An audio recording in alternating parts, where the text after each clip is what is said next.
Give them nothing, but take from them everything.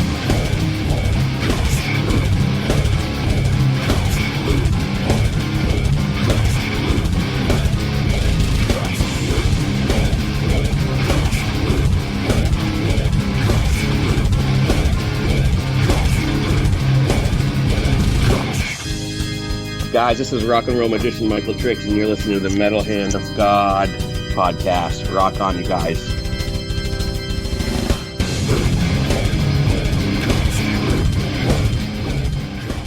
And welcome back to the Metal Hand of God podcast. Woo! I'm your host, Wayne. I don't know.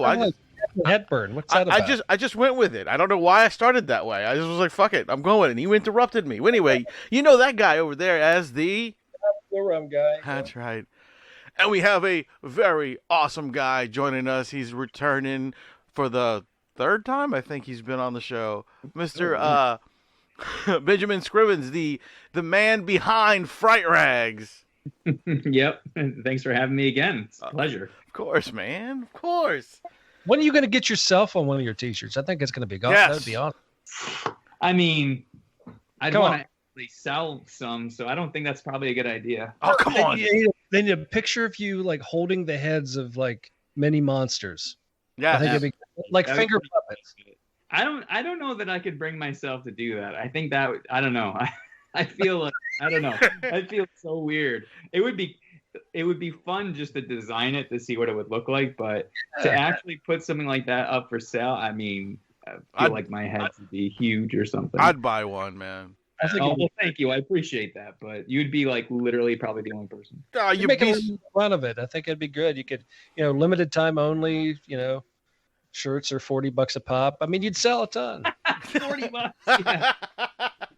We'll charge 5 and still sell one, and that'll be okay. Sign each one of them. Whatever.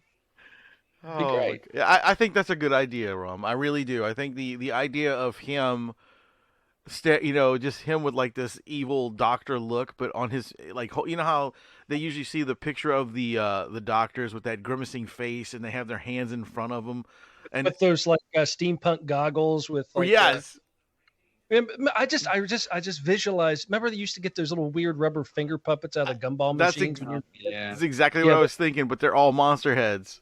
Yeah, all monster heads. I think it'd be awesome. Just like that. That's cool, man. Well, I don't have a tattoo yet. I was actually trying to figure out what to get because I've always wanted to get a tattoo. I just, it's paralysis of analysis. Maybe I'm just going to do a whole back piece of that and do myself. There you go. Okay, You never know if you're coming or going. That's the thing. Nothing says humility like having yourself on yourself. I think that'd be great, dude. I think, that's something I would do. I would love to get a tattoo of my own head. Just Oh. anywhere. I don't care if it's on an ass cheek, an arm. It doesn't matter. I'd just be like, all right, there it is. You could be a literal butt head. I could be.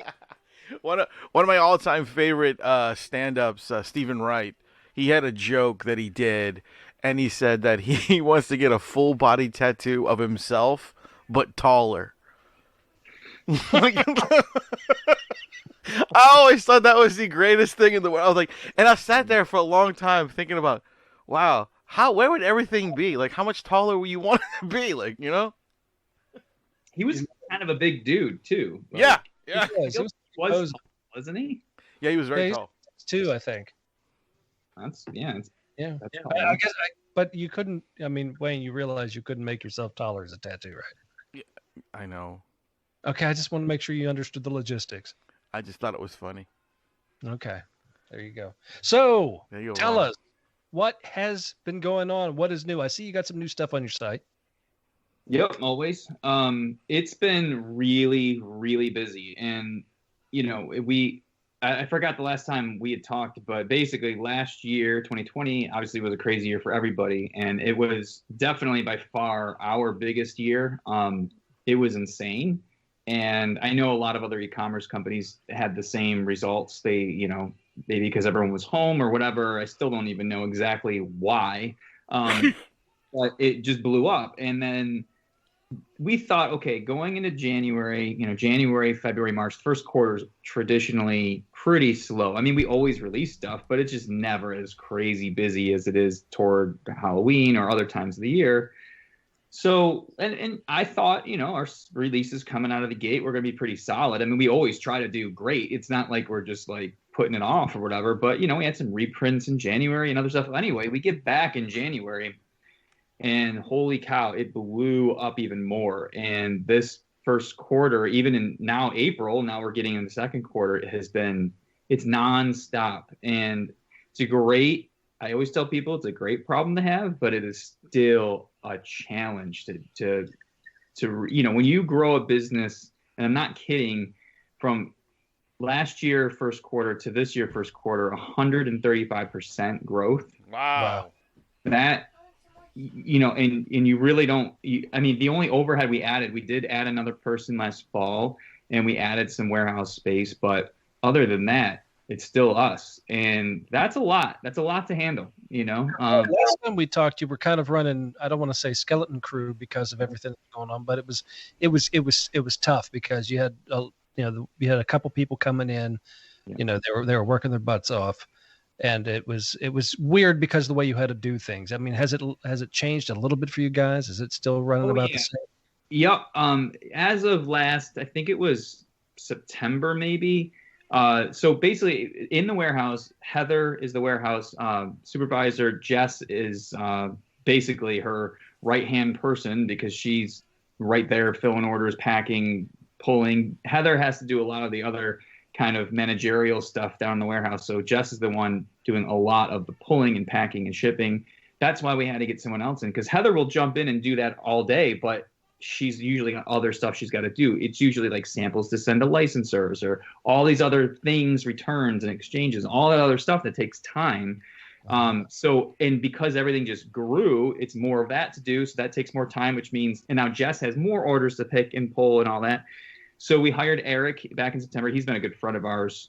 He worked at the local theater that we always do our screenings at. He came with us. We took him to California in 2018 when we all went out there and did the convention and all that. So, I mean, he's been a really good friend of ours, so it just seemed natural fit. But anyway, we kind of came to an understanding, okay, we needed to have people back in the warehouse together, and they talked with each other and made sure they were going to be safe and wear masks where needed and have their own little bubble and everything. So that we carried that through to the end of the year and into this year. Eric didn't come back in January. He had a bit of a COVID scare. He didn't have it, but someone in his family did. Luckily, he tested negative and everything, but he was still working at the theater because he was doing part-time with us. And again, at the time, Jess and Heather were like, well, let's have him lay low for a little bit. We got this covered, but it was pretty evident into February, March time where it was like, we need to have him not only here, but full time, like quit your other job, come here. And he was ready to do it. So luckily now everyone's getting vaccinated and everything. And we spread out a little bit more. So we took over the front offices that we are in. I probably told you this guys already, but we're in an old city morgue. That's where our business is. Okay. And we have offices on the second floor, and then the very back of the building on the first floor is all warehouse. And the front offices underneath our offices on top were another company. It was just like a husband and wife. They did like workman's comp. So they just took over that one space. We now have the entire building. We took over their space. They moved out.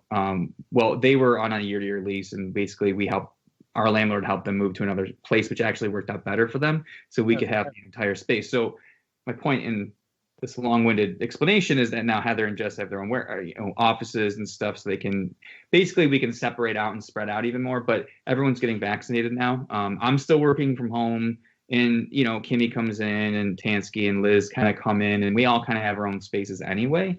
So basically, things are relatively back to normal, if you would call it that. It's just we're not everybody in every day, but we don't have to be. We can work right from my desk. I can work right from here and get all my work done. And I like going in and meeting with everybody and making sure we're all on the same page, but we use Slack and other things. So, there's ways to communicate. Very cool. I guess one of the big questions now, knowing that you're in the old city morgue, is who's using the cooler room? So that's not there anymore. It's been remodeled. So The funny thing about the morgue is, it was built as the morgue. We actually have old photos and everything of it, the way it used to look. It was pretty awesome, and the exterior looks relatively the same. The interior has been changed a lot. So the mortician actually, mortician, I guess that's mortician, yeah. Not the mortician, the Medical examiner. Yes, he lived in our offices upstairs, and then. In the back warehouse is where the cooling rooms were and everything. So really the only thing that would be somewhat recognizable, and I always show people this when they come in to they go for a tour or something, is where the autopsy room is, there was a drain where they'd put the table over and they had basically drain all the bodily fluids and things. Nice. And that drain is still there, right in our warehouse in the middle. It's pretty cool. Okay. But you wouldn't walk in there and think it was the morgue by looking around. But there's pictures in the museum here, Rochester Science Museum, that have old pictures of the morgue. And we actually had permission to use them as in an ad and stuff that we did. It was pretty cool. How amazing is that you can have the business that you do in that location? I will tell you this. It's incredible because, we had been in several locations before, obviously starting in very first out of my apartment and then my house. And then we moved into a small office area for a year. And then we moved into a larger one for 3 years and then to here back in 2013. So it's been a while. When I was looking for a place, I didn't really want anything cookie cutter. I really wanted something interesting and had a cool vibe to it or whatever. But I also needed a space. So I was going to take whatever was affordable in a decent enough location where it didn't, I didn't have to drive an hour to get to it or whatever, and just, made sense. This place kept coming up in my search, and it was just too expensive. But I looked at it, and I'm like, yeah, this is really nice. Where is this? And I'm like, it's downtown. I'm looking at the map. I'm like, I know where it is, but I've never been down that street before. It's Rochester isn't huge, but it's it's got a downtown area, and I know Main Street and all the other streets off of it. And my kids actually go to this music school on this one street called Plymouth. So I'm like, it's right around there. And I'm like, I can't picture this in my head where this is. I'm like, I need to just get this out of my mind. I'm going to go see it. I'm going to go meet with the guy and just see it. So, and I hope you don't mind me telling the story. I don't want to take up too much time. No, go ahead, dude. Basically what happened is this, because I find it an interesting story, even as of someone who even lived it, but even just someone, I'm like, this is crazy. You can't write this shit. So I get there and I see the building. I'm like, this street is awesome. It looks like a back lot of a movie set or something. It's just off Main Street and it's tucked away. The building's really cool. I walk in, I meet the landlord who owns it. We're walking around and this is gorgeous. He put so much money into the offices for the old tenants, and the back area is great. So much more room than we ever had, but it was just too expensive. And it was weird because the landlord just seemed familiar to me. How you see a face and did I see you at the grocery store or bank something, but I could not for the life of me place him. So I get home. I'm like, man, it was great, but there's no way. The realtor emailed me and I said, I'm sorry, but it's out of my budget, but I appreciate you showing it to me. It's great. Well, of course they're like, well, how about we negotiate? So we were able at the time to negotiate out not having this one back room and escalating the lease escalated every year for 5 years, whatever. I thought, I think we should do this. Well, I had been kind of burned by my former landlord. She was not a nice person. She tried to come after me for $4,000, saying that we did damage to stuff that was already damaged when we moved in. It was not a good situation. Anyway, I was a little bit worried because this was a big commitment. And so I had gone through the lease agreement and I was talking to a lawyer and I was a little, gun shy. And then I get an email from the landlord, Andy, and he's like, hey, by the way, we have a mutual friend. I'm like, who? So back in 2008, I quit my full-time job and I went to work for a graphic design studio for a few months before a part-time while I was doing Fright Rags. And then I had to quit that even because Fright Rags just was too busy for me. I had to keep just focusing on that. In that time, we were designing a book for a local theater, and the photographer and my boss and me and another person who was funding the book went out to lunch at this really posh country club, which was damn, I'm fancy. So we all sat around talking about this book because the woman who was funding it was old Rochester money. It was actually really cool to kind of see that side of things. Well, the photographer is the landlord. So he and I had lunch together like 5 years before that. And so Kathy, my former boss at that firm, was basically like, because he had been burned by his former tenant. So he was gun shy about me. And she's like, no, Andy, Ben's a great guy. No problems. And then she comes to me and is like, no, Andy's a great guy.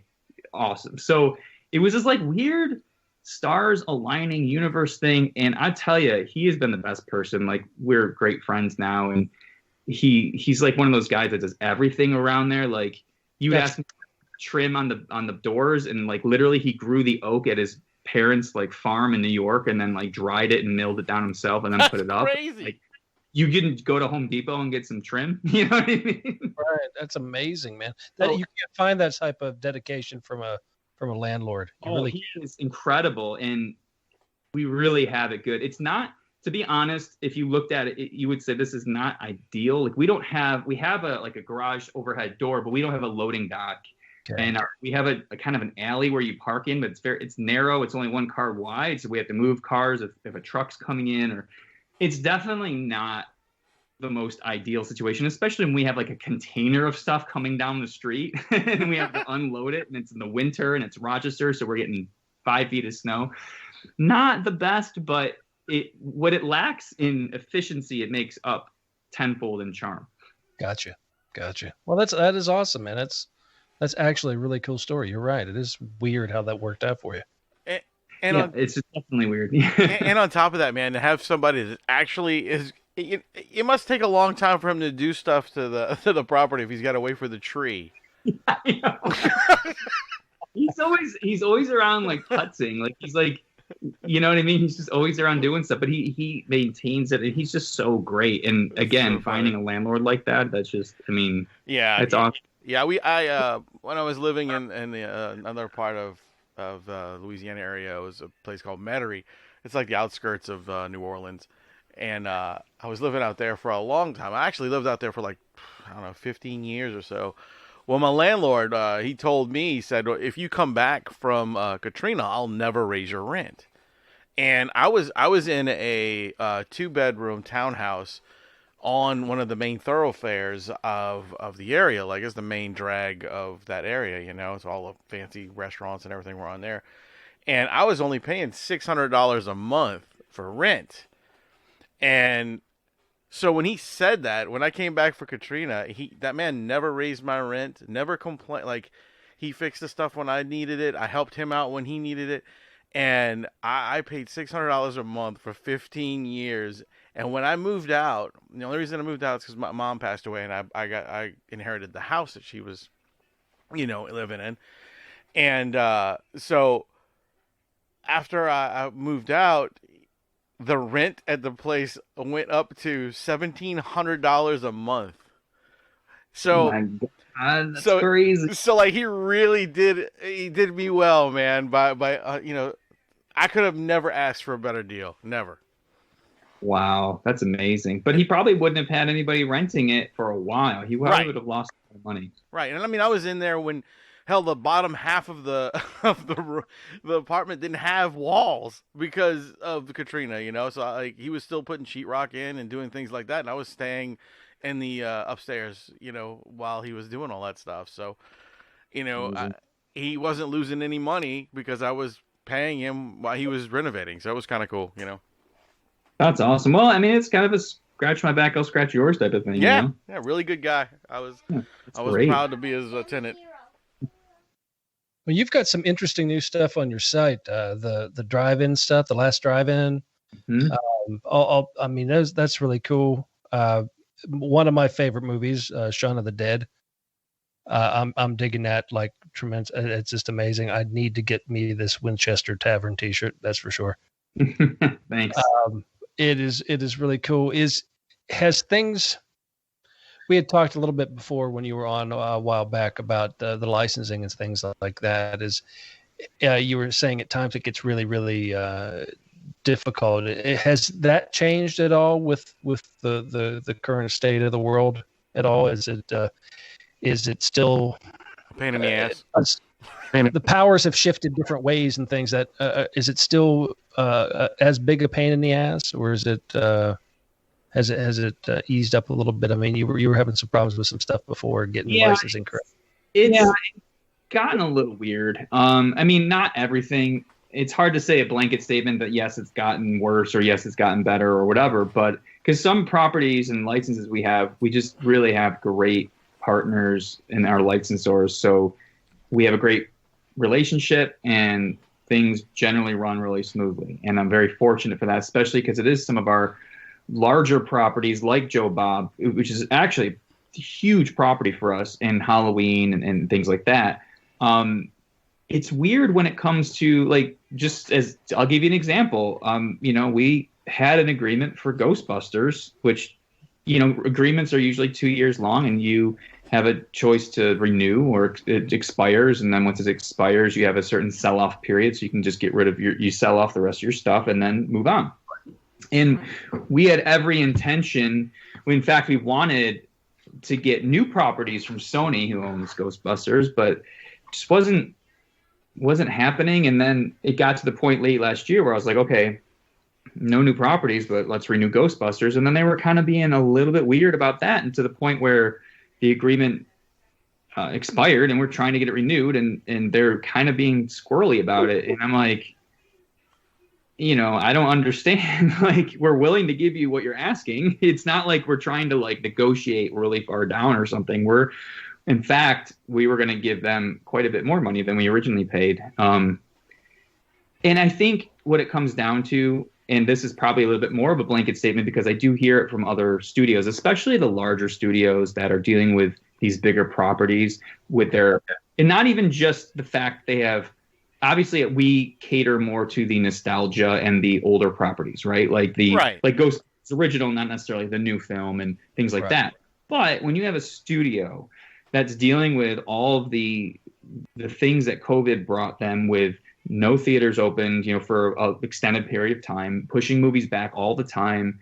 And then I'm sure that trickles down into licensing for those movies. And you've got teams that are now working from home, and they're stretched thin, and they're trying to manage all of this stuff. And then you got me coming up going, yeah, but I want that old property you got, and not that, Ghostbusters is a bad property. It certainly does great. But I think they have to prioritize the programs that go into the Walmarts and Targets and mass, right? And which is fair. I don't begrudge anybody. It's just weird at times when you're like, but I want to give you money. I literally want to give you money, and then I want to give you more money as we sell stuff. Would that be okay? Do you think maybe, I don't know, is it because they were, I don't know if that movie, they had that new Ghostbusters coming out, or it already came out. I don't even know. No, it's not out yet. It's coming. Yeah, they found the new the Ecto one and the girl in the barn, that sort of thing. Yeah. Do you think it might be they're trying to figure out how to incorporate the old with the new and more of a large scale marketing campaign, and they're trying to it's renegotiate within themselves type of thing? Yeah, they do. Sometimes companies will do that, where if there's a new movie coming out, like for a good example is Goosebumps. We were going for the Goosebumps license for a long time, but it was tied up because of the movie, and the movie was a different thing than the books. We wanted the books, and there was sort of a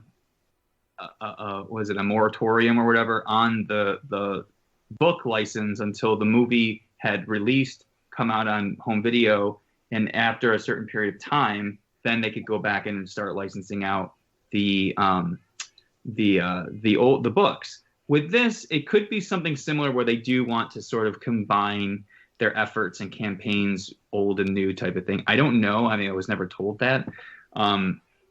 It's licensing it's tricky and weird.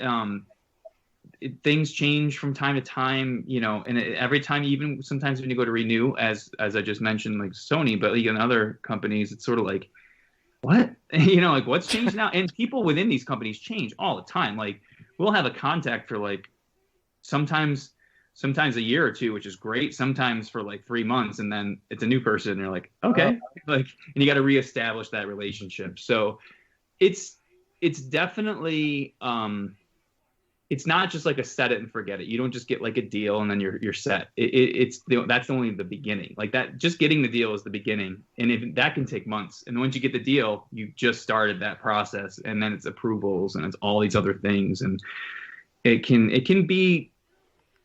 definitely wear you down at times. Like, for example, like we had the license From Dusk Till Dawn, but now we can't do anything with it because there was an issue with the rights. So we had planned on releasing stuff this year. We had developed a number of designs that we thought were ready to go. We just need to get approved. And then we were basically told we can't even do it, like, at all.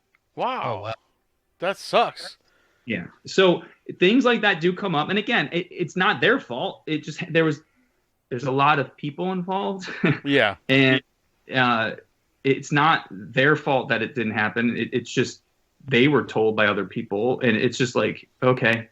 So we're kind of in a holding pattern there, which is disappointing, but it's well, you start realizing this is how it goes. And I mean, it's not only you have to deal with the rights for the movies, you got to deal with, like you said, Sony and whoever owns it, and then you have to deal with the likeness rights, I'm sure, because there's other people that need, if I don't know, whoever, Bill Murray doesn't look like Bill Murray on the shirt, he gets pissed off. It's like, no, that doesn't look like me at all. Or you can't use my face. You have to do something else, something along that lines. I know that's got to be a pain in the ass too. And then, like Rum was saying, yeah, I have to agree with you that it's most definitely probably something to do with cross advertising with this new movie, because if you haven't seen any of the trailers or anything for this thing, I mean, it's just straight out of like nostalgia. You know what I mean? Everything in it, dude. It's just Timer, Stay Puft, the little Stay Puffs. Yeah. They're gonna flood the market with that shit coming soon. And in fact, I saw an article 2 days ago that they're already releasing Stay Puft Marshmallow cereal in the stores next week. I remember what we got the first time. Ghostbuster cereal now. That just came out. Really? Yeah, that's out. It's like my friend told me it's like Frankenberry almost. Okay, that's probably exactly what they were talking about. Maybe, I don't know. I know that it's out because I've seen my friends post about it online and stuff. Yeah, do you remember when that stuff came out the first? And that was a thing. Anytime a really cool movie came out, there was a cereal that would drop. Yes. Oh yeah, I remember having Pac-Man cereal. I remember having E.T. Yeah. Obviously, there was the Batman cereal for '89. I mean, it's like Reese's Pieces. It was awesome. Mr. T. Remember, was it Mr. T cereal with the little T's? Yeah. It tasted like gold in a 40. It was weird. I pity the fool who don't eat my cereal. That was such a bowl. Yeah, it was such a great time, man. Like all the stuff that came out then, and I look at we go to the store and my son will see like these cereals, and it's like every once in a while they will do like a Pokemon cereal or something like that. They just started doing these now, like really grabbing characters and doing that again. I wonder if they have issues like yourself with the licensing for the cereals. I'm sure they do. Yeah, and not only that, though, now you're getting into food products where it has a much more rigorous... I mean, if it's a company that's used to putting out, like, say, General Mills or something, that's obviously different because they already have their process. But, right. Like, I know Funko started putting out cereal with some of their little pops in it, which I thought was actually a pretty brilliant idea. I'm not a huge Funko Pop guy. I have a few that were given to me, but that's not something that me personally I collect. Yeah, me neither. But when I saw their cereal, I thought that's actually a pretty awesome idea. But for a company like that who has no like other food stuffs, that's a pretty big leap. Yeah. Again, they're a big enough company. I'm sure they have plenty of people to figure it out for them. Yeah, I'm not worried about Funko, but I know from our experience, we had the General Mills license for the monsters, Count Chocula and Blueberry and Frankenberry, for a few years, and the thing about General Mills, they were great to work with, loved them, but because they are a food company, everything has to be like rigorously tested to the point where we had spent several $1,000s testing the masks that we were going to be selling, just those plastic masks in the boxes, and about 8 or 9 months of testing and back and forth before we were able to release them. Wow. Oh, wow. And that was definitely a learning experience on my part because we had never had to do anything like that before. We've had, when you work with certain companies, they need to make sure your factories that use, especially if they're overseas, they're compliant to certain regulations. You have to have audit papers, things like that. We started dealing with that years ago, but the General Mills took it up a notch to where literally specks of paint from the mask and pieces of the mask had to get tested, like rigorously tested. And if it failed one thing, you had to go back and change it. And, you're dealing with testing facilities and factories in China, and you're trying to piece it all together.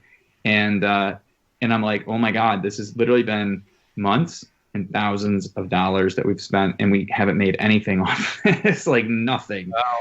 And it's, again, for larger companies, I'm sure it's part of their system. For us, I'm like, I just want to put out some masks and cool shirts with Count Chocula on them, and whatever, we did, and it was fine, and it worked out great, but it was definitely one of those moments where you're like, oh, I just jumped in the deep end, and I got to figure my way out of this shit. Right. Yeah. And I made a joke because you were saying you weren't a Funko guy. I said, I'm not either, but my my office is like full of these damn things. Yeah, right. Like it's really funny. We get Reese O'Brien comes on here. He's actually one of the designers for Funko. He comes on the show a few times every once in a while. And I always make fun because I was like, you own like half of your paychecks and everything are because of me. He says that's you're crazy, man. I was like, no, man. I have a room full of this stuff, man. It's crazy. It's trying to get us as Funko Pops. Yeah, we've been trying. Every time he comes on, man, we're like, I always push the idea. I was like, look, whenever you guys decide it, I mean, look, there are bigger podcasters out there in the world, but when you decide y'all want to do a podcast line, hit us up, dude. We want to be exclusive to something. It's funny. Several years ago, about 4 years ago, we did a little short called November 1st, and we played it before. We did a Halloween screening at the local theater, and we had PJ Souls out, and so she was with us, and we had started shooting this short during the summer, and it was basically called November 1st. So it was, what does Michael do on November 1st? So I got to play Michael Myers, and I had my mask and my jumpsuit on, and I stabbed an alarm clock and walk down the street, and then I ended up going in the store, and PJ's there, and I got to I always say it because I think it's hilarious, even though it's just a little short. But it's like I got to play Michael Myers across PJ, which is amazing. And then anyway, it's really just a quick short. You can look it up on YouTube or whatever. But it was fun, and we played it before the movie, and it was really neat. And we show it every year on November 1st, like we post a link or whatever. But anyway, that year, or it was the year later, Joe, our lead designer at our office, he made this for me. It was the Michael Myers Funko Pop, which he bought, but he recreated the box and then painted the Michael to look like me. So I had a green jumpsuit on, so it was green. I have a trash bag full of like bloody clothes that I throw out because not the trash. But I have that in my hand, and I go to a video store and pick up a tape, so I have that in my hand and in that hand of the Funko. So it's not me, but it is me. And it's so neat because he was meticulous. Even the box, everything has the logo of November 1st and has everything. And I was like, that is so cool. That's awesome, man. In some ways, I can say I'm a Funko Pop, even though it's not true. Well, I mean, if you honestly, dude, if you go look at some of these Funko groups, not to get on a tangent, but they have some people out there that do some incredible custom work, man. Like they'll do stuff that's like, I don't even know how they do these things, and like, and the boxes look perfect, and like they make their own little stickers, and like the Funko, the pop itself is like a character that you would never have made, or whatever, and stuff like that. But it's modeling, man. It's so many people. I mean, it's just the modern version of putting together model cars or planes. It's very cool being able to do something. And morph something that's already been done into something new is very, very cool. I always dig that. But with things that are really cool and things that are, I mean, what is a prop? Can you even tell us? What is some of the new properties that you're out there looking at right now that you could, that you're thinking about? Anything you could hint towards. Well, we signed a bunch of new ones this year. Our agreement for Universal was up for renewal at the end of last year, and I was kind of poking around. I was like, wait a minute, they have the rights to these, but I've never seen them license these out ever. So we asked about it, and so things like The Burbs and People Under the Stairs and Prince of Darkness we got. Yes. And we'll be doing those this summer. And we also picked up some bigger properties that are not horror. We're doing Bill and Ted's Excellent Adventure. We're doing Back to the Future, which I'm pretty stoked about because I love both those movies. Hell and we yeah. have Bill and Ted's the Excellent Adventure and Bogus Journey. And other ones, I mean, you know, things come up here and there. Like we tried to get the Mandy license a year or so ago, and they weren't licensing it out at the time. But then they contacted us like late last year, and we got it. And so we had done our Mandy collection early this year. So, you know, the ones that I want to get really are from Warner Brothers, but that's been really a tough nut to crack. So it's weird. It's either the companies are just not doing anything right now with us or, you know, any new people or whatever. Or, you know, luckily we have the relationships with the companies and we're able to ask them about certain properties they have. So right now our slate for the next probably 18 months is pretty well figured out at this point. Like, That's cool. I do my best to plan out because we do releases pretty much every week. Every Wednesday is a release day for us. So whether it's a new collection or a second or third collection of another property or reprints or something, we're always doing something. So I literally sit down and plan out, and I did this last August. I planned out every week for this year just to have something. But yet it constantly changes because approvals take longer, or throw From Dusk Till Dawn out the window because we couldn't even do it, or so it constantly gets refined. So now we have, like, for example, like May is in the books. Like, we're not changing May. That's done, approved, ready to go, done. June, pretty much done. Still working on some things. You know, things could maybe slide around a little bit. July is the same way. And then as we get into August and September, we've got the skeleton built, but it's still in the works. So I'd say for the next year and a half to two, well, yeah, about the next year and a half, we're probably pretty good. And then, you know, as that also allows us, as opportunities come up where we might have a category that we are involved in that we're like, oh, what if we did it for that property? Oh, let's go ask them. Let's see if we can change the agreement to include that category, and then that'll become a release. So it's a lot of different factors. Very cool. I actually have I have a thing to tell. I'm gonna announce it right here on the show. Ben, I'm telling you now. Yeah. You don't have to contact anybody. You just hit me up real quick and say, "Hey, man, we're gonna do this," and you can have our likenesses, and you can license the property right away. You know, you want to make some MHOG horror shirts. You're all it's Okay. all for we you, can man. be pretty scary guys at times. I mean, and you can make anything. You can make the little masks if you want. It's fine. You don't have to jump through no hoops. It's cool. I'll even buy my own mask. I don't Right? care. I'll buy I'll do about that. 10 of them. Fuck. You're not gonna make us spend thousands of dollars in testing beforehand. No, God, no. Matter no. of fact, I want it to be. You know what? You should make it edible. It's like a candy glass. Yeah. That'd be great. You could lick the mask from the inside, just dissolve it. It'd be pretty cool. Yeah, It'd be no. really weird. Nah, we just mess around. We do that with everybody. We always fucking like all the directors and stuff. I always tell them, I was like, look, if you ever need anybody to just do, you know, you want to What's a bizarre movie title that you can think of off the top of your head that you'd be like, this is so weird that I don't even know if I like it, but I don't know if anybody else would dig it. Oh man, that's a really good one. It's funny because I'm trying to think of movies that I've watched, whether recently or in the past, that have been like way offbeat. Doom Asylum is hilarious. I love, like, I remember listening to the old the Shockwaves podcast and my buddies on there, and Ryan Turek, who's on there. He and I always like slashers, so I'm always, if he is going to recommend something and it's a slasher, I'm always like, ooh, what? Yeah. So like Vinegar Syndrome put that out, and I had heard about this movie. I didn't really know much about the movie, but when I looked it up, and I love Vinegar Syndrome, and I'm like, well, I have to buy this now because clearly, you know, it has to be mine. So and I think it was doing. I have to look this up real quick because it's killing me right now. You sound like me, man. Every time I look at something, I'm like, you know what?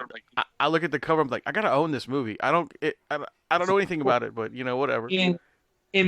So Justin Osborne, who is it Vinegar Syndrome? No, now I have to really no, it was Arrow. My bad. So that's the thing. So not only was it Arrow Video doing it, but they also used our artist Justin Osborne, who we use for so many things. So of course the cover looks incredible, and I'm like, what is this movie? I don't even think I've ever heard of it, and I don't even know what the original cover would have looked like on VHS. So I'm like, well, I'm buying it, and I bought it and watched it, and I was like, this movie is ridiculous. It's fun though. It's just a fun, like, total cheese ball slasher. I mean, those are the best kind. Yeah, not even a B movie, and we're talking like a C, D, E, F, whatever.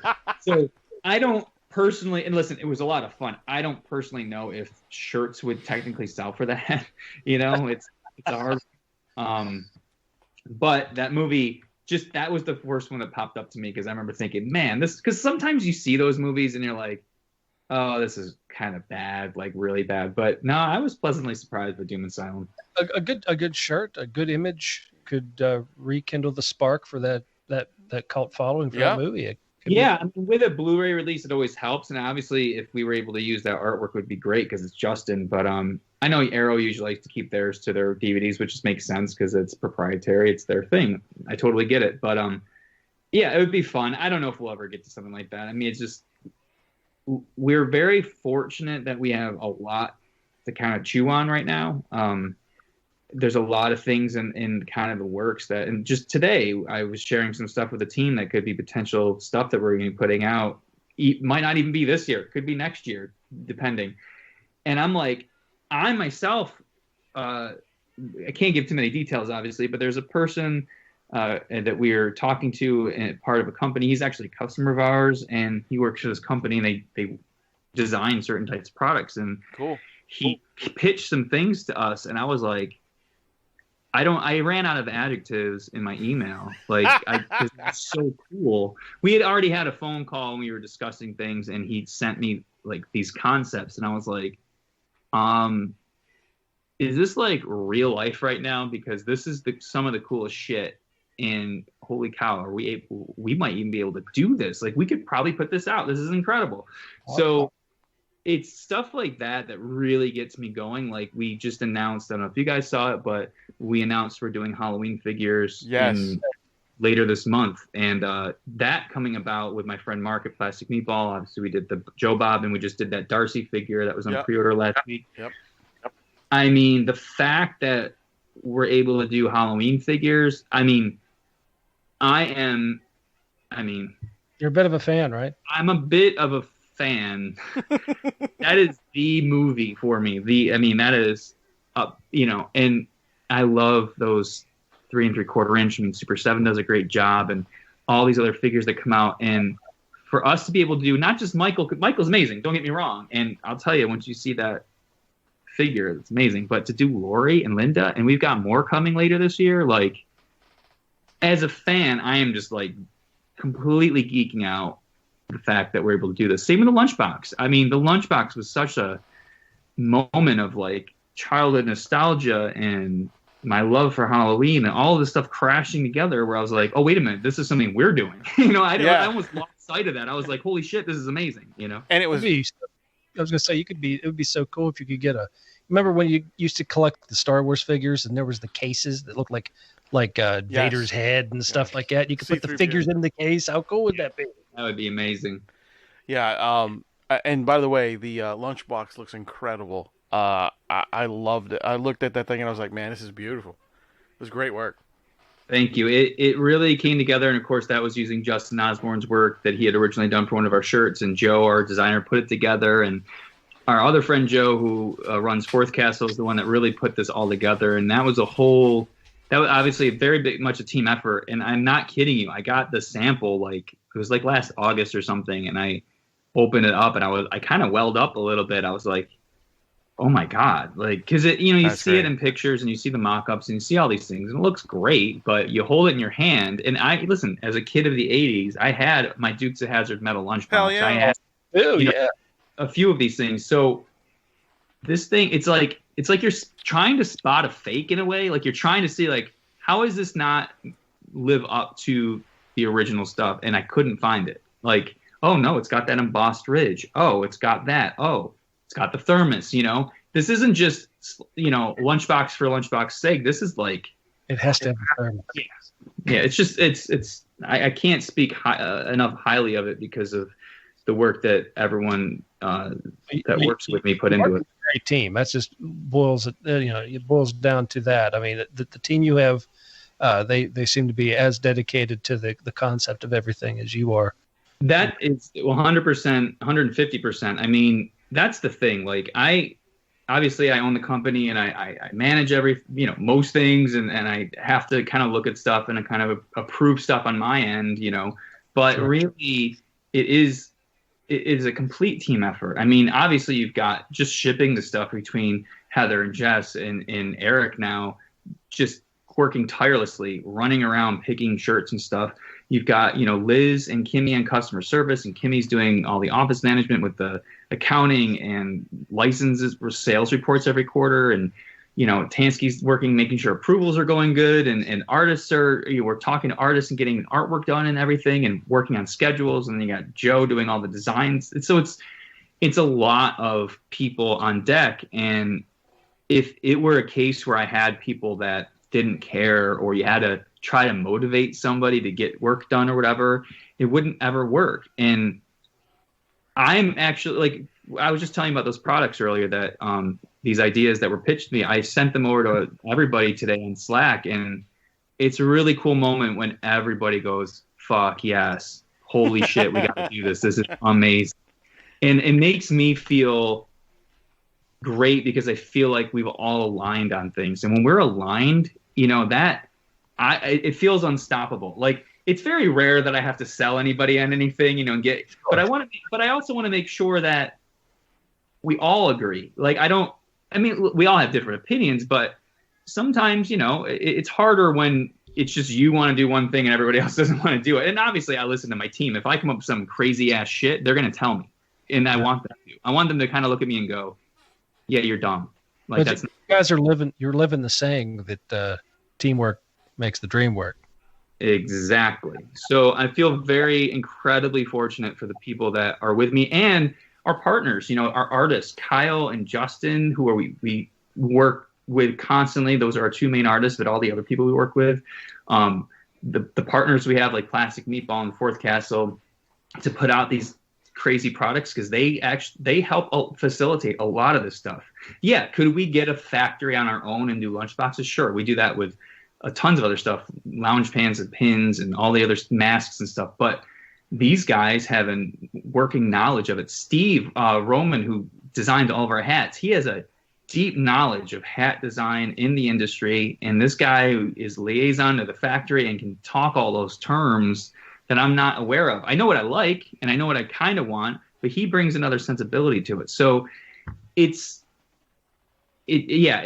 absolutely a full-on team, and I couldn't do any of this without them. That's great, man. That's very good. You're a lucky man to have the people that you respect and can rely on. I mean, there's, a lot of people can't say that, Yeah, I mean, we've all had jobs where we just didn't give a shit. We all had jobs where we were looking at the clock and wait for 3:30 or 5 o'clock or whatever it was just to get the hell out of there, and really didn't think twice about the boss or the company or whatever. And the last thing I wanted was that in my company. So I do everything I can to ensure that I'm not going to be that person or that company.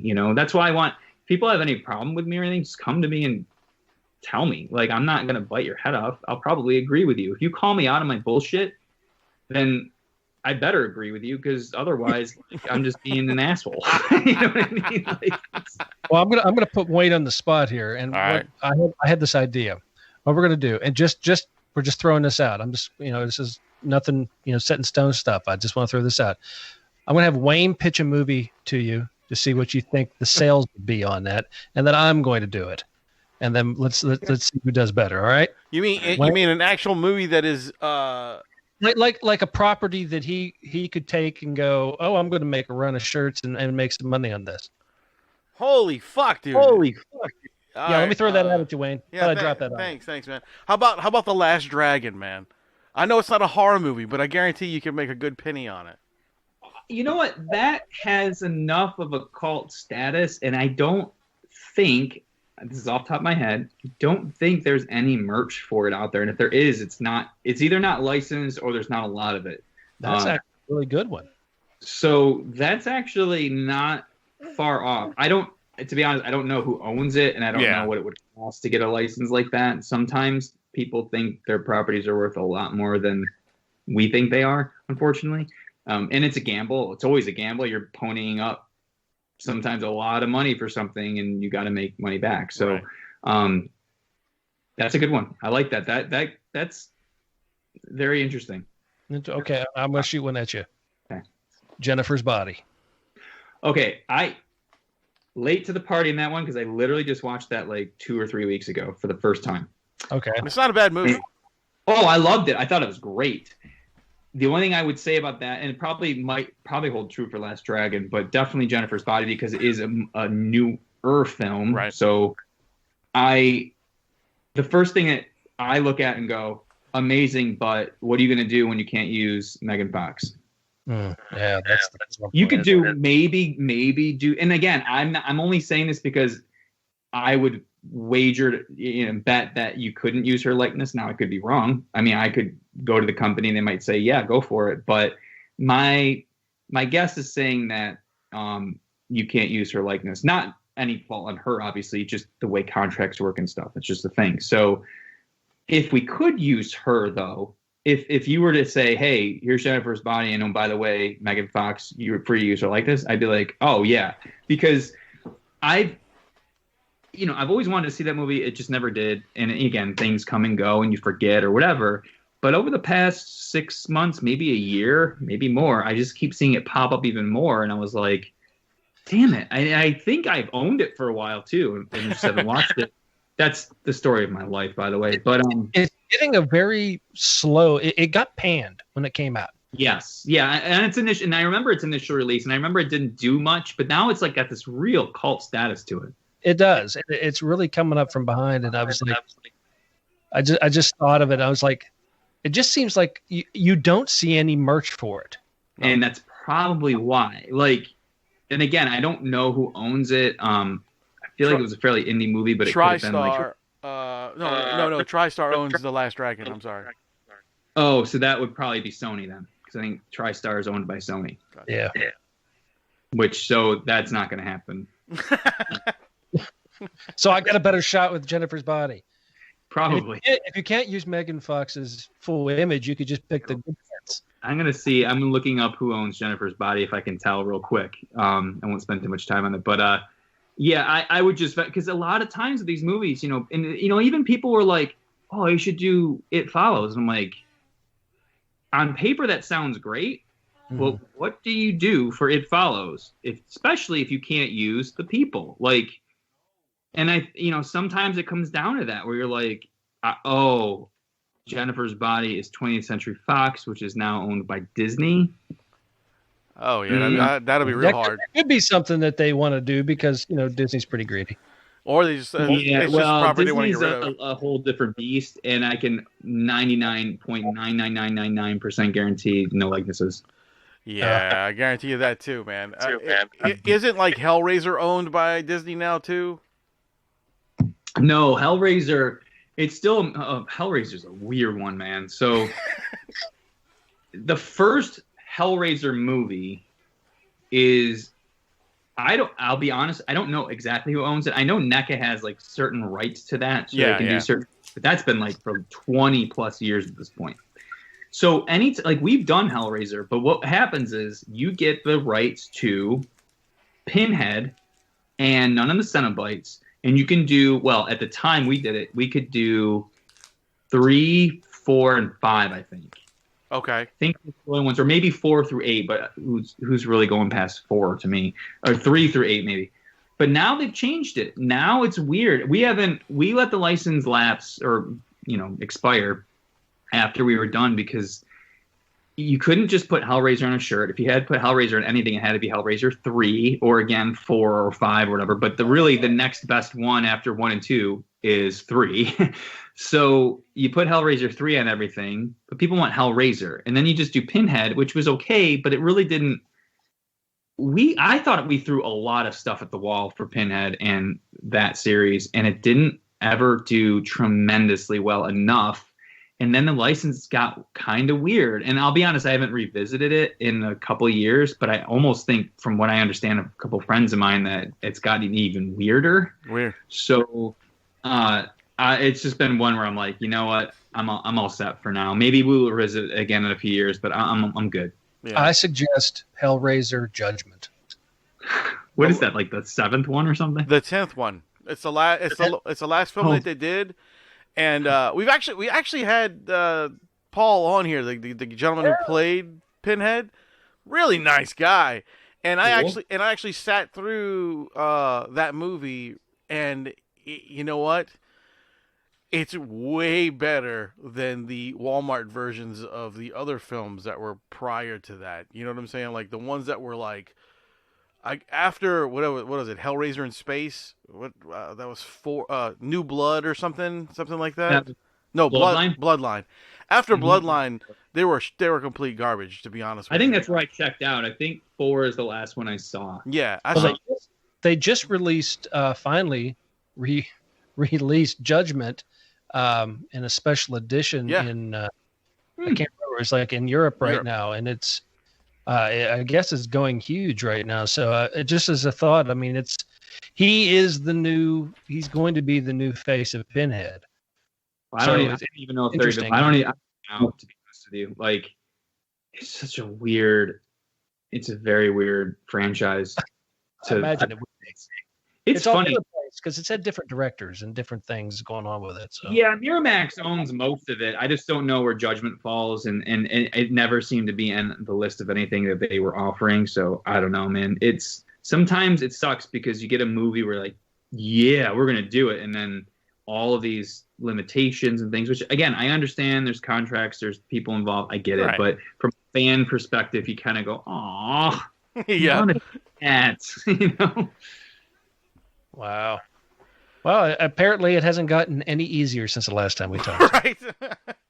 No, but I'll tell you, it's still fun, and we're still very fortunate, to be doing this stuff again. Stuff like, and I'll bring it up again, like Last Drive-In. Working with Joe Bob and Darcy, the mail girl, and because we were working with Joe Bob before the Last Drive-In, and just to see him come back into this kind of fame, and Friday nights when his show is on, seeing the films and the Last Drive-In trending on Twitter and all these people talking, it really feels like a community. And to even be a small part of that, where people are able to wear the shirts of that show or have a figure on their shelf or whatever, like it's great because that's what it's really about. I mean, this community of fans and things. And again, just to even have a small place at the table there and seeing it all is like, that's really cool, Yeah. I dig it. Yeah, it's super awesome, man. But I'm buying the Winchester shirt. That's all I'm telling you. What are you buying? I'm buying the Winchester shirt. I keep looking at it. Yeah, dude. I'm bad, man. I'll go on your site and I keep putting. I got like 10 things in my damn cart, in your cart, and I'm going. My wife is gonna fucking murder me if I order all this right now. And I'm like, she's gonna be like, "What's all this stuff coming in the mail?" I feel you, man. Like I'm the same way. Like I do that with a lot of things. Like I kind of went on a little bit of a crazy pandemic spree last year. I sold a bunch of my musical gear and stuff, but I ended up buying like 4 guitars last year, which was pretty crazy. And whatever. I mean, my wife's very understanding, whatever. But I told her like last fall, I'm like, that's it. I'm done. I'm good. And of course, how many? The famous thing is how many more guitars do you need? And it's always one more, right? Oh yeah, exactly. I'm literally half the time at night on the couch, scrolling through like things, going, "Oh, dude, that's pretty." Where am I going to put that on the wall? I don't have room. Dude, But it's so I'll fun. find a place. It's definitely got to be a guy thing, man, because I do that shit all the time. I know Rum does it, because he's Yes. always telling me, you know what? I said, what you did today? He goes, I looked through about 3 hours worth of motorcycles. I'm like, you don't need another motorcycle, dude. He goes, I know, but it's nice. And I'm sitting here, and I'm on the other side. He's preaching to me because I'm looking at all these damn toys and everything else I want to buy. I'm like, he's like, dude, you don't need that. You don't need that. It might. I mean, it's funny. I know I get my collecting habit sort of from my mom and that side, but it definitely. I don't know if it is a guy thing or not, but it's a thing for sure because I know for me, like it's kind of like my happy place. Like I can actually not want to buy a lot. Like there's a lot of things that I can just look at online and be completely happy with looking at, Right. and being like, you know what. Whether it's toys or whatever, even posters now, because I've run out of some room, I'm like, that's gorgeous. And I would buy that in a heartbeat, but I really don't know where I'd put it, and I'm fine not having it. It's things like movies that I tend to scarf up a lot. And now with guitars and gear, it's become, it's not a new obsession because I've been into guitars for a long time, but it's kind of ignited in the past year, ironically enough, because it was the biggest year of guitar buying ever last year for all the companies and things, but so I was definitely one of them, but I don't know what it is. I think it's because it's a stark contrast from all the other stuff that I do all day, like horror and all these other things, which I still obviously enjoy. I'll sit here and watch horror movies and I've got my toys or whatever, but it's just one of those, it's like a little oasis for me. It's like, oh look, there's another Strat, oh that's amazing, or look at that Les Paul or whatever, it's just Trust me, I know, dude. I actually, while we were talking, I have a friend of mine who he runs New Orleans toy shop, and he's like, "Hey, dude, I got these 4 Masters Universe figures in it. You need them?" And I was like, "Yes, I need those 4. Thank you." And he's like working a deal with me right now on for the ones. New ones or ones at like older ones? These are the ones from the 200X series. You remember the ones that came out from oh god, what was the name of the guy? The Four Horsemen. Those guys who designed those really cool ones. Yep. Yeah, he's got 4 that I don't have, and I'm like, I need them, dude. I need them, and he's like, yeah, gotcha. But are you collecting the Origin ones? No. So that's the thing. Master Universe is my jam. Again, I was, me too. I was 4 or 5 when Master Universe came out, like the figures and then the show. So I still have all my figures, everything. Oh, and I love the Master stuff. And I have like the big ones the on the card, like the ones, the big giant size ones, yeah.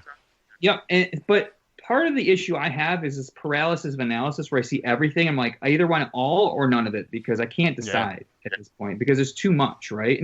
I don't mean that in a bad way. I just mean for my own brain, it's too much to like process. But I did, was it 2 years ago now, I guess. Time is a weird thing right now, right? But it was around 2 years ago.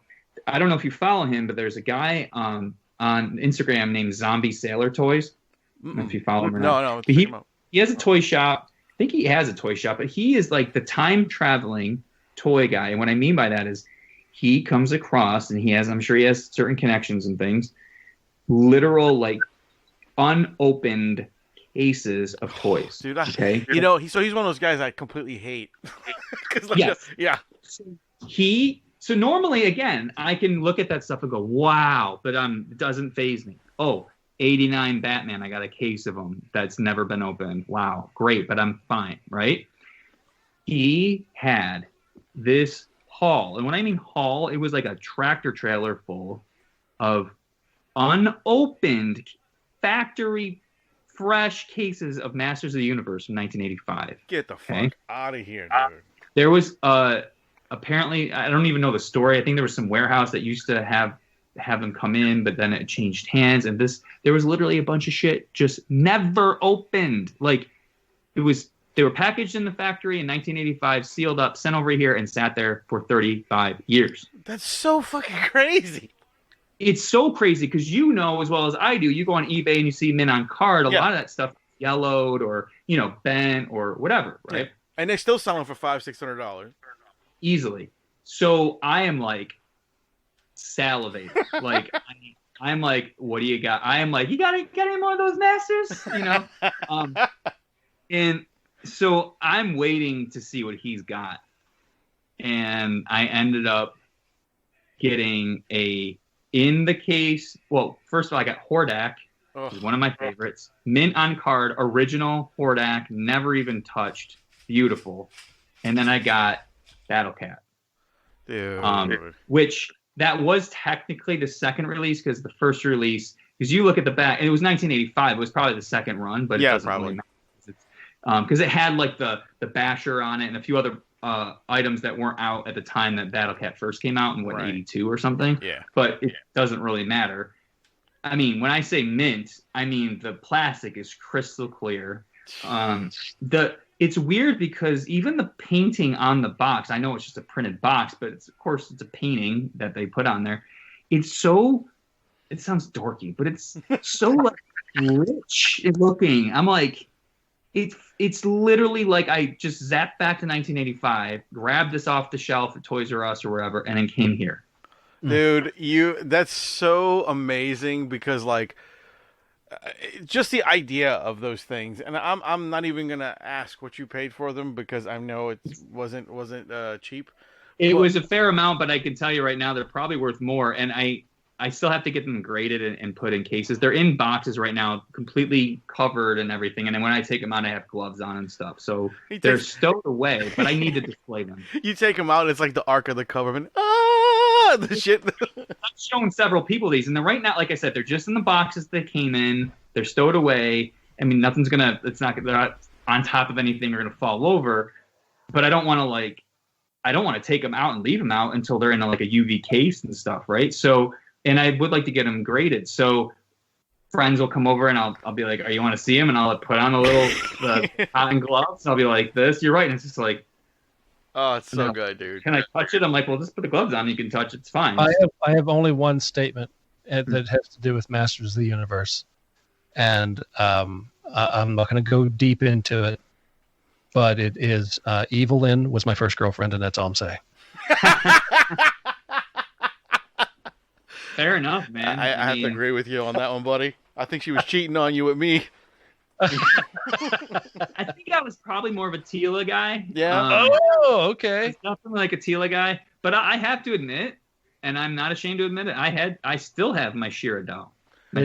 Hell yeah, dude. Hell yeah. I just liked Evelyn. I was into the exotic. I just something about it. No. That just goes to show. Because the figure was yellow, but in the show. But I mean, the figures came out first. But dude, it was those damn thighs, man. I mean, thighs and the wedgie. I mean, dude, on those figures. Well, but to that point, Tila and Evelyn were pretty much exactly the same. Oh yeah. Shape. Well, the figures were the same. I mean, the same shapes and everything, and then pretty much the same outfit, I think. For those that are listening to the show right now, you did not see what Ben did with his hands, but let's not go into that either. I just know the body, not like a scene. He wasn't being dirty, Jesus. And that's all we have to talk about Master of the Universe. No, not man. Master of your domain, though. Apparently. Yeah, exactly. No, man. Like these new figures we were talking about, the origin stuff. It's crazy of how this is going because I have a 5-year-old and he loves it. Like he loves these figures. He's never seen. I may have put the cartoon on once or twice, but he's always. We go in the store. He's like, "Dad, can I get a He-Man figure?" I'm like, "Fuck yeah, you can get a He-Man figure." I'm okay with that. Thank God you're buying that and not Power Rangers or something that's dead. But what I find is cool is that like these new figures, all you can find on the shelf though now is He-Man and Skeletor. Everyone wants everybody else. You cannot find the other figures. There's actually a See, what happened when they first released them, they were Walmart exclusives, okay? They were only through Walmart. You can only get them through Walmart. So the first wave dropped, and everybody was going nuts for them. So when they bought them, they were reselling He-Man and Skeletor for like $70, $80 when they first came out. And now they're peg warmers because Walmart's overbought the first wave. Second wave, you can't get at all.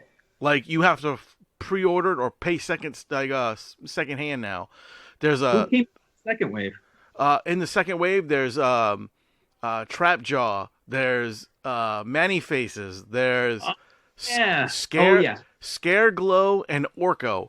And the Scare Glow is going for about $85 right now, secondhand. And the other two villains are about 60, and Orko's about around that 60 range too. But I'm not gonna pay that for those. I'm like, I think eventually the Walmarts will have whatever back cases are in the back or wherever gonna ship out. I mean, they're not gonna fucking just sit there.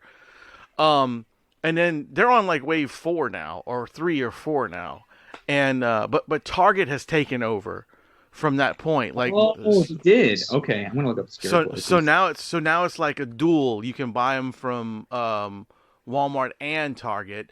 Now Target's got exclusives now too. They have like a 2-pack with like Keldor and like an old. It looks like Trapjaw, but it's like almost like it's like they did a sketch of him, and they were like, well, this is what he's supposed to look like, and they did a new figure by him. So it's a 2-pack that's coming out. And that one's, I've seen people pick that up, and they're selling that. Who the hell named these characters? Well, that was who Skeletor became. Yes, Keldor was. Keldor became Skeletor. Sorry, that's his real name, and Skeletor is who he became after Keldor he got of melted. the Hill People. Yeah, Keldor of the Hill People. Walmart actually has a Panther that is flocked, and if you can find the flocked Panther, he's 45. Like in store, that's what they're selling him for, 45. Now, the non-flocked is only 20, but that's just because it's an exclusive. Wow, Wayne, get Bobby. I just don't know where I put a lot of this stuff. You know what I mean? Like, some room on your wall behind you. Not really. It's actually, I mean, over there. I should make more room for guitar. But no, like I don't know. Like, I love that stuff, and I do have a couple. What did I get? It wasn't the Origins line. What came out before that? Made the seen on TV type of line. What was that line? That was Super 7. Yeah, and I got. Oh my God, what did I get? Did I get Prince Adam? Maybe did they do Prince Adam? Shoot, I have Skeletor. Yeah. Maybe I got He-Man.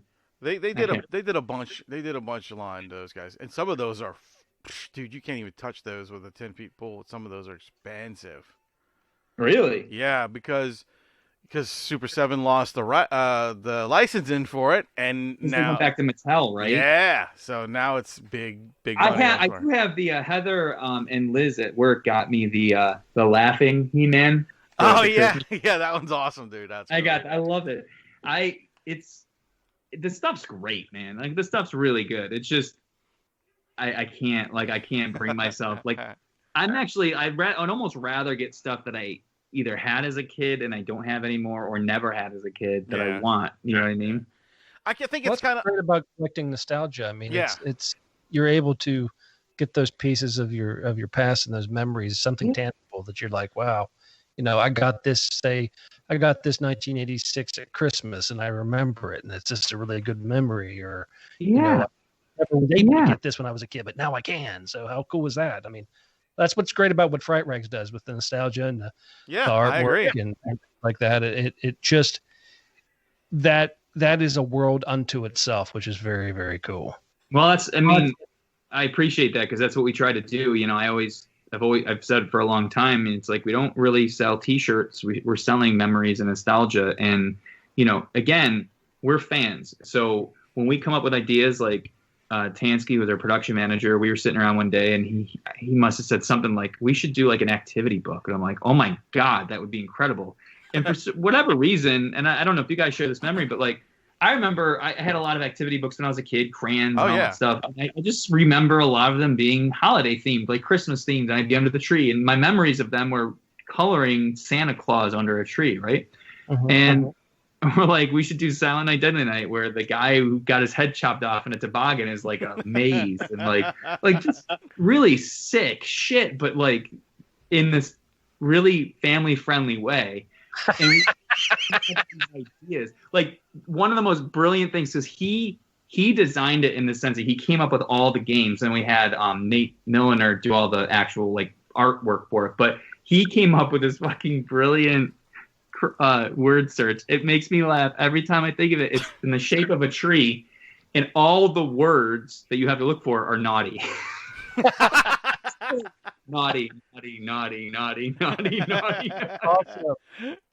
And I'm like, this is gonna be. And we sold it with crayons. I mean, and then we did one for Trick or Treat. We did one for Krampus. We might be doing more. I'm like, in that sense, you know, there's a lot of times, and even earlier today, there were some times where I was just like sitting here like, oh my God, there's things going wrong. We got to fix this, whatever. But there are still so many moments where we can sit around and, whether it's virtually or in person, and just be like, oh my God, this would be incredible. And when you have that moment where we're all just going, amazing. And then you are able to bring it to life.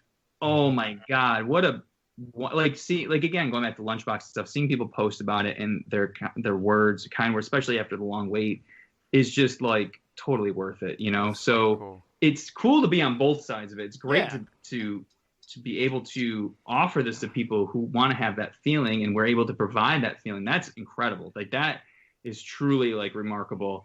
But to be a fan and to have it too, honestly, is awesome. Like, if we were selling shit I wasn't into, this business would have been dead a long time ago. Well, man, Ben, look, tell these people. I mean, we tell them every episode, but just for the hell of it, man, tell them where they can find your website, man. Give a shout. Just go to frightrags.com. It's fright-rags.com, and on social media, we're everywhere. Just one word, Fright Rags. So on Twitter at Fright Rags, on Instagram at Fright Rags, Facebook, that type of stuff. So yeah. And guys, look, every episode that we put out, if you go into our descriptions of the shows, there was always a link to Fright Rags in our descriptions. So if you want to just go and click the link, go right ahead. It's always there. Yeah, appreciate that. No problem, man. Dude, it was so good to have you back on the show. It was so much fun, dude. Yeah, thanks for having me. It's always a pleasure. Appreciate it. It was nice to see your dark side when it came to the He-Man stuff. Yeah, thanks. Yeah, you and Evil Lynn, man, for shame. I mean, no, wait, I'm sorry, Tila. Yeah, you were into Tila. My bad. Tila guy. Yeah, well, you know, the sorceress had banging too, but anyway. If you like MILFs, anyway. Well, guys, I was your host, Wayne. I'm the Rum Guy. And that was Benjamin Scrivens from Fright Rags. And remember, ladies and gentlemen, boys and girls, to keep it